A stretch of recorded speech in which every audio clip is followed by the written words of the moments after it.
নবম শ্রেণীর সকল শিক্ষার্থীবৃন্দকে বাংলা দ্বিতীয় পত্র ক্লাসে স্বাগতম। সবাই আশা করি ভালো আছো। তোমাদের সমাসের বাকি অংশটা নিয়ে আমরা আজকে হাজির হয়েছি। আমরা গত ক্লাসে আমরা সমাসের প্রায় অর্ধেকটাই অনেকখানি আমরা দেখে ফেলেছিলাম। যেমন আমাদের এখানে প্রথম থেকেই যেটা আমরা কর্মধারয় সমাস এবং তৎপুরুষ সমাস, এছাড়াও বহুব্রীহি সমাসটা বাদে আমরা মোটামুটি অন্যান্য সমাসগুলো পড়ে ফেলেছিলাম। আজকে আমরা বাদ বাকি যে সমাসগুলো আছে, যেমন বহুব্রীহি, দ্বিগু এবং অব্যয়ীভাব, এই তিনটা বিষয় নিয়ে আজকে আলোচনা করে আমরা সমাজ চ্যাপ্টারটা ক্লোজ করে দিব। দেখো তোমরা যে প্রথমে বহুব্রীহি সমাস কি, যে সমাসের সমসমান পদগুলোর কোনোটির অর্থ না বুঝিয়ে অন্য কোনো পদকে বোঝায় তাকে বহুব্রীহি সমাস বলে। অর্থাৎ এই ব্যাস বাক্যটার মাধ্যমে যে কথাটা অর্থটা বোঝা যাচ্ছে সেটা না বুঝিয়ে অন্য কোনো শব্দ বা অর্থ ব্যবহার করা মানে বোঝানো হয়। যেমন বহুব্রীহি আছে যার, ব্রীহি মিন্স ধান, মানে যার অনেক ধান আছে এটা বোঝাচ্ছে, তাহলে বহুব্রীহি। এখানে বহু কিংবা ব্রীহি কোনোটিরই অর্থের প্রাধান্য নেই, যার বহু ধান আছে এমন লোককেই বোঝাচ্ছে।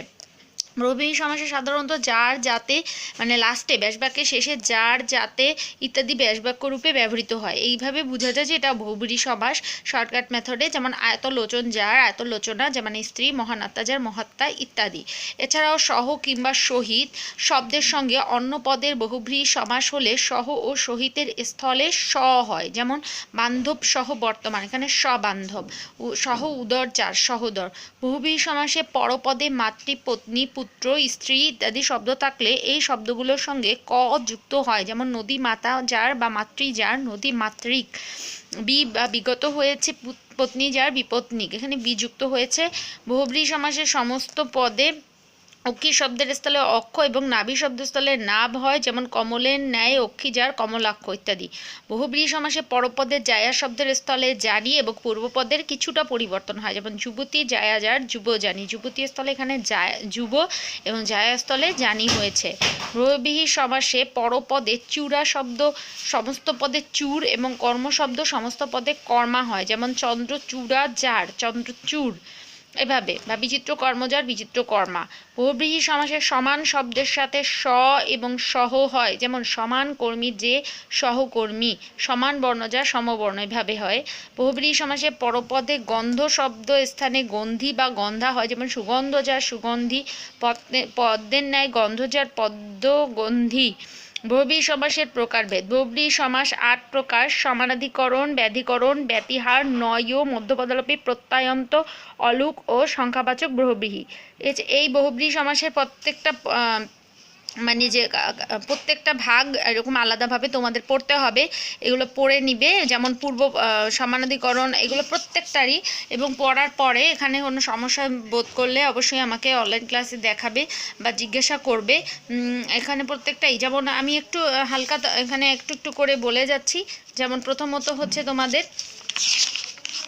এখানে আছে হচ্ছে তোমাদের ব্যাধিকরণ, সমানাধিকরণ, মানে পূর্বপদ বিশেষণ হবে এবং পরপদ বিশেষ্য হবে। এভাবে ব্যাধির সমানাধিকরণ। আর ব্যাধিকরণে হচ্ছে বহুব্রীহি সমাসের পূর্বপদ এবং পরপদ কোনোটিই যদি বিশেষণ না হয় তবে তাকে বলে ব্যাধিকরণ বহুব্রীহি, মানে কোনোটাই বিশেষণ নয়, দুটোই বিশেষ্য। যেমন ৮০তে ২০ যার, ৮০ ২০ ইত্যাদি।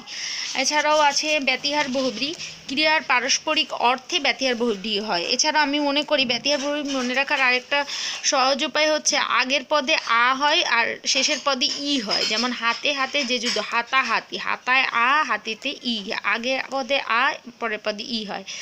নয় বহুব্রীহিতে বিশেষ্য পূর্বপদের আগে নয় বা না অর্থবোধক অব্যয় যোগ করে বহুব্রীহি হয়। যেমন ন জ্ঞান যার বা নাই জ্ঞান যার, মানে ন বা না বোঝাচ্ছে, অজ্ঞান এরকমের। বে হেড বা বে হেড যার, মানে বে মানে নাই, যার বে হেড, এরকম। মধ্যপদলোপীতে হচ্ছে বহুব্রীহি সমাসের ব্যাখ্যার জন্য ব্যবহৃত বাক্যাংশের কোনো অংশ যদি সমস্ত পদের লোপ পায় তবে তাকে মধ্যপদলোপী বহুব্রীহি বলে। যেমন বিড়ালের চোখের ন্যায় চোখ যে নারীর, বিড়াল চোখে। হাতে খড়ি দেওয়া হয় যে অনুষ্ঠানে, মানে লাস্টে যে নারীর বা যার তারের বদলে ওই অংশটাকেই বোঝানো হয়েছে, যে অনুষ্ঠানে, এইভাবে আর কি। তখনই আর কি আমরা লাস্টের পদটা, মানে মধ্যপদটা লোপ পাই, ওই মধ্যপদটাকেই ওই যে এর পরে হয়তো বা, যেমন বিড়ালের চোখের ন্যায় চোখ যে নারীর, মানে নর্মালভাবে যেটা হয়, যেমন ঘরের দিকে মুখ যার, এই কথাটা যেমন বলা হয়েছে তেমন ওভাবে না হয়ে এখানে একটু ভেতরের অংশটা পরিবর্তিত হয়ে বসে। ক্ষেত্রে মধ্যপদলোপী বহুব্রীহি হয়। প্রত্যয়ান্তের ক্ষেত্রে যে বহুব্রীহি সমাসের সমস্ত পদে আ, এ, ও ইত্যাদি প্রত্যয় যুক্ত হয় তাকে বলে প্রত্যয়ান্ত বহুব্রীহি। যেমন একদিকে চোখ যার, এক চোখা, চোখ যোগ আ, চোখা এরকমের হবে, এটা প্রত্যয় যুক্ত হয়ে। অলুক বহুব্রীহিতে যে বহুব্রীহি সমাসে পূর্ব বা পরপদের কোনোই পরিবর্তন হয় না, যেটা ব্যাসবাক্যে থাকে ওটাই অর্থ হিসেবে ব্যবহৃত হয়। যেমন মাথায় পাগড়ি যার, মাথায় পাগড়ি, হাতে খড়ি যার, হাতে খড়ি, এরকম হাতে ছড়ি যার, এভাবে। সংখ্যাবাচক বহুব্রীহির ক্ষেত্রে পূর্বপদ সংখ্যাবাচক এবং পরপদ বিশেষ্য হলে যে বহুব্রীহি মানে প্রত্যেকটা সংখ্যা যুক্ত থাকবে। যেমন 10 গড় পরিমাণ যার, চাল যে ঘরের বা চার চাল, মানে চার, এরকম 4 হাতে তেপায়া ইত্যাদি। আবার নর্মালভাবে যে কিন্তু সে 3 তার যে যন্ত্রের, মানে সে তারকেও বহুব্রীহি সংখ্যাবাচক বলে, কারণ সে বলতে এখানে 3কে বোঝানো হয়েছে। নিপাতনের সিদ্ধ মানে কোনো নিয়মের অধীনে নয়, এটা নিজে নিজেই নিজের মতো করেই বসে। যেমন দুদিকে অপজার দ্বীপ, এটা আমি বলি নিপাতনের সিদ্ধগুলো আসলে মুখস্থ করে নেওয়া ভালো, মানে দুই একটা জিনিস একদম আলাদাভাবেই নিপাতনের সিদ্ধ সন্ধি হিসেবেই ব্যবহৃত হয়। দ্বিগু সমাসের ক্ষেত্রে সমাহার বা সমষ্টি বা সংখ্যার মিলনে যে সমাস, বিশেষ্য পদের যে সমাস হয় তাকে দ্বিগু সমাস বলে। যেমন প্রত্যেকটাই সংখ্যা উল্লেখ থাকবে, যেমন 3 মাথার সমাহার 3 মাথা, চৌরাস্তার সমাহার চৌরাস্তা, এরকমের প্রত্যেকটাই মানে একটা সংখ্যা অ্যাড করা থাকবে। অব্যয়ভাব সমাসের ক্ষেত্রে পূর্বপদে অব্যয় যোগে নিষ্পন্ন সমাসে যদি অব্যয়েরই অর্থের প্রাধান্য থাকে তবে তাকে অব্যয়ভাব সমাস বলে। পূর্বপদে অব্যয় যোগে মানে পূর্বপদে মানে শুরুর দিকের পদেগুলোতে অব্যয় যুক্ত হবে এবং সেক্ষেত্রে অব্যয়ের অর্থেরই প্রাধান্য থাকবে। যেমন জানু পর্যন্ত লম্বিত, পর্যন্ত শব্দের অব্যয় আ, মানে আজানু লম্বিত, অর্থটা কিন্তু আ যুক্ত হয়ে বসতেছে, মানে এটার মানে বাহু। মরণ পর্যন্ত ওই আ যুক্ত হয়ে আমরণ, ওই আটা কিন্তু তখন কি হচ্ছে, অব্যয়, শব্দের অব্যয় আর কি, পর্যন্ত শব্দের অব্যয়, এইভাবে। তারপরে সমীপ্য, যেমন সমীপ্য থাকলে হয় যেমন বোঝায় নৈকট্য, বিপসা বোঝাতে পৌনপুনিকতা, মানে একটা কাজ বারবার বারবার আসা, পর্যন্ত, অভাব, অনতিক্রম্যতা, সাদৃশ্য, যোগ্যতা প্রভৃতি নানা অর্থে অব্যয়ীভাব সমাস হতে পারে। যেমন সামীপ্য অর্থে যদি বুঝে, যেমন কণ্ঠের সমীপে উপকণ্ঠ, কুলের সমীপে উপকূল। এক্ষেত্রে কিন্তু একটু অন্যরকমভাবে বিপসা অর্থে বুঝাতে অনু বা প্রতি ব্যবহৃত হয়, অভাব বুঝাতে নিঃযোগ সমান নির বুঝে, পর্যন্ত বুঝাতে আ, তারপরে সাদৃশ্য বুঝাতে উপ, অনতিক্রম্যতা বুঝাতে যথা, অতিক্রান্ত বুঝাইতে উত শব্দটা ব্যবহার হয়, বিরোধ বোঝাতে প্রতি শব্দটা, প্রতি শব্দ যেখানে সেখানে বিরোধিতার কথা বোঝাচ্ছে, অনু শব্দটা যেখানে ছিল পশ্চাৎ মানে পেছন দিকটাকে বোঝানো হয়েছে। এভাবে ঈষৎ